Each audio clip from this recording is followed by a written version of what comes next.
पर्यटन उद्योग के लिए तो ये पूरा समय जो है वो एक ऐसे बुरे सपने की तरह है और नींद टूट ही नहीं रही। 14 महीनों से ये पूरा उद्योग तड़प रहा है कि कैसे वापस अपने पैरों पर उठ खड़े होंगे। कुछ रिजॉर्ट्स जरूर थे जो पहली वेव और दूसरे वेव के बीच का जो समय था, उस समय जिन लोगों ने पर्यटकों को देखा, लेकिन चाहे एयरलाइंस हो या फिर जो शहरी होटल्स हैं, कस्बों में होटल्स हैं, उनका पूरा का पूरा कारोबार चौपट हुआ पड़ा है। लेकिन तनख्वाह अभी भी अपने जो एम्प्लॉइज हैं, जो काम करते हैं, उन्हें देना है। आगे कैसे काम चलेगा ये इनकी समझ से परे है।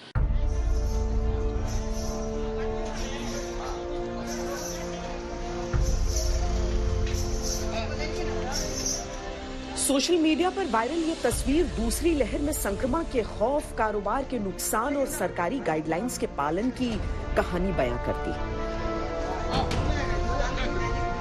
न बैंड बाजा, न रिश्तेदार, न टेंट, न केटरर, न सर्विंग स्टाफ, न दावतें। एक साथ कितने कारोबार और रोजगार के लिए मुश्किल। ये कोई इकलौती तस्वीर नहीं, संक्रमण प्रभावित लगभग हर राज्य की सच्चाई। उत्तर प्रदेश, महाराष्ट्र में शादी में सिर्फ 25 लोगों की अनुमति है, बिहार में 20, दिल्ली में भी सिर्फ 20, झारखंड में 11 लोग ही शादी समारोह में जुट सकते हैं।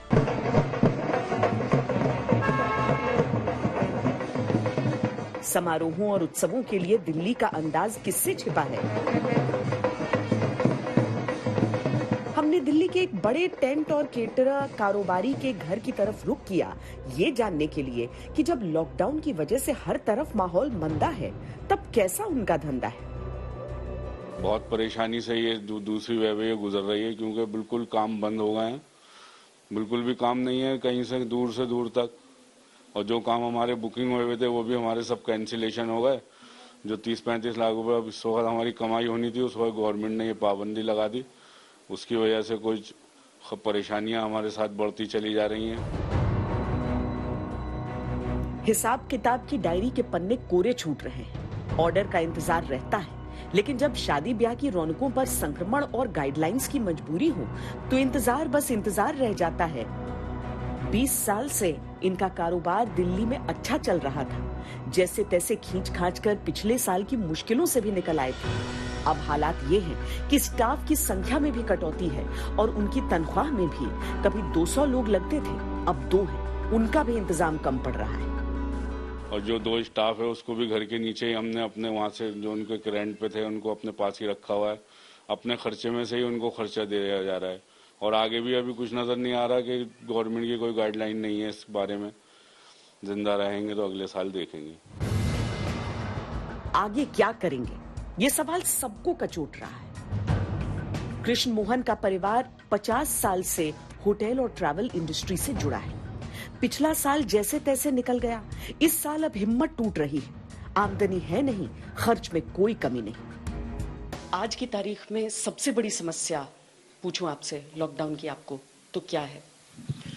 एक तो आमदनी नहीं है, सबसे बड़ा प्रॉब्लम है आज की तारीख में, आमदनी नहीं है। तो लाइबिलिटीज बहुत हैं, जो हमारे फिक्स्ड कॉस्ट है, सैलरी है, इलेक्ट्रिसिटी हो गया, अदर टैक्सेस हो गया, तो वो सबसे बड़ा समस्या आज की तारीख में। कितने एम्प्लॉइज हैं आपके? हमारे पास करीबन 150 एम्प्लॉइज हैं होटल विंग में। होटल विंग में, यस। और ये दिल्ली की बात आप कर रहे हैं, आपके और भी? नहीं, दिल्ली की बात कर रहा हूँ मैं। दिल्ली में 150 एम्प्लॉइज हैं, तो जिसमें से हम रेगुलरली सैलरीज दे रहे हैं। आज के तारीख में काफ़ी एम्प्लॉयज़ हैं पुराने कई सालों से जुड़े हुए हमारे साथ, तो उनको सैलरीज दे रहे हैं, अभी हमारे अपने रिसोर्सेज से दे रहे हैं। कैसे मैनेज कर रहे हैं? नहीं, बहुत दिक्कत है। मेरे ख्याल से 14 महीने हो गया अभी लॉकडाउन के अंदर।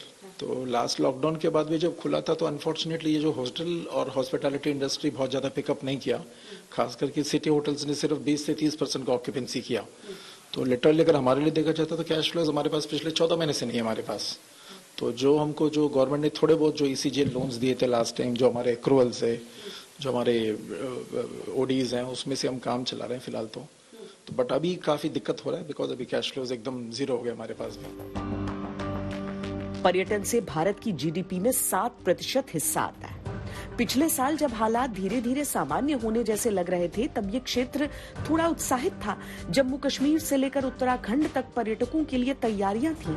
दूसरी लहर के कहर ने वो उम्मीदें भी इस बार चौपट कर दी। आउटबाउंड आप देखोगे तो जीरो बिजनेस हुआ, इनबाउंड तो कोई आ ही नहीं रहा था, यहाँ पे जीरो है। जो डोमेस्टिक टूरिज्म हुआ मैम, वो थोड़ा बहुत जो उठा वो सिर्फ रिसोर्ट्स पे उठा है। एंड मोस्टली अगर आप देखेंगे तो कई महीने तक जो लॉकडाउन खुलने के बाद लोग अपने कारों में जा रहे थे, they were not going through the organised travel. तो रिसोर्ट्स फुल थे, तो रिसोर्ट्स को डायरेक्टली बिजनेस मिला। रिसोर्ट जाने के लिए जो था खुद का अपने कारों में गए, क्योंकि लोगों को लगा कि पब्लिक ट्रांसपोर्ट सेफ नहीं है। तो दैट्स वाई ट्रैवल एजेंट को तो बिजनेस था ही नहीं कुछ भी।